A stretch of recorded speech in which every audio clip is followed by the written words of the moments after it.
Hello and welcome. In this video, we'll give a brief overview of the Worker Protection Act. The Act comes into force in October 2024. So, it's important that employers in the UK take steps to ensure they are meeting their legal obligations. We're going to briefly explain the Worker Protection Act 2023, What the Act means for UK employers. and we're going to explore the practical steps you can take to protect employees in your business. So what is the Worker Protection Act? The new Act is an update to the Equality Act 2010, and it introduces new obligations for businesses in the prevention of sexual harassment. The new Act comes into force from October 2024. Employers have a legal duty to take reasonable steps to prevent sexual harassment in the workplace.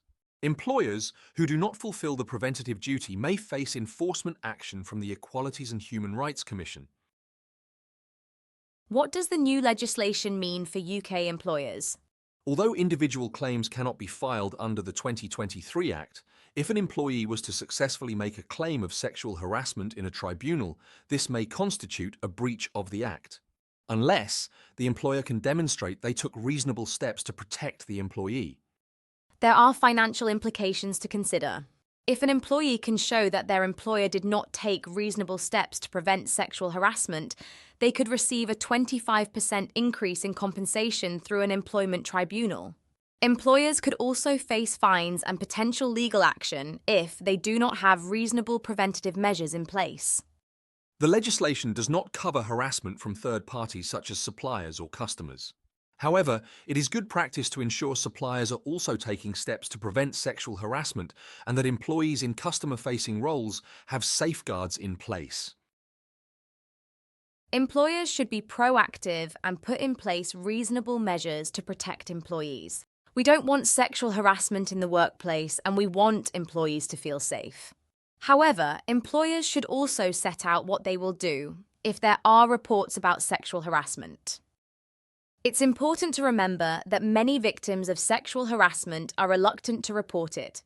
They may be scared, embarrassed, or worried about not being believed.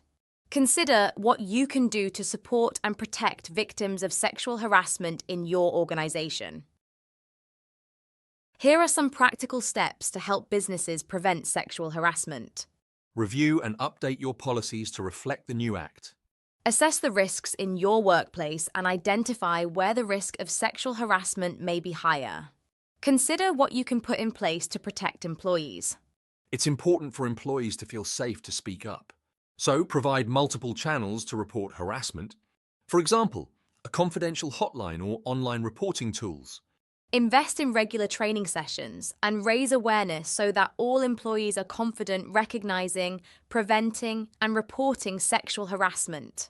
Managers will also benefit from additional training on what to do if someone reports sexual harassment to them. Establish clear procedures for investigating reports of sexual harassment. Investigations should be conducted promptly, fairly, and confidentially. Consider if you have the resources and expertise internally to investigate reports. Do you need training or external support? It is important that the steps you have taken to protect employees are robust and fit for purpose. Keep records and regularly review the effectiveness of your policy and procedures, and get feedback from employees. Thanks for watching. If you need any support with confidential reporting channels, training, or investigations, please get in touch via our website or give us a call.